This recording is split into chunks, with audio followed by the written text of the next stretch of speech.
¿Qué tal chicos y chicas? Soy David BT y el día de hoy, bueno, vengo a dar un aviso de Blizzard. Bueno, no me envió Blizzard, sino que es un aviso para Blizzard.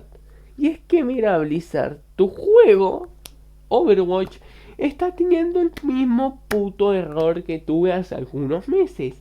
¿Cuál es ese error? Que el maldito error es que el juego se cierra solo cuando no se tiene que cerrar. Siempre se cierra cuando estoy en una partida. Y eso a mí me perjudica. ¿Por qué? Bueno, porque yo quiero avanzar el pase de batalla y quiero conseguir algunas cosas que he visto que me han gustado mucho. Algunos créditos porque solamente me faltan 100 porque me voy a comprarme una jugada destacada con las monedas de Overwatch, obvio. También la jugada destacada de Soldado 76 de Pistola Invisible.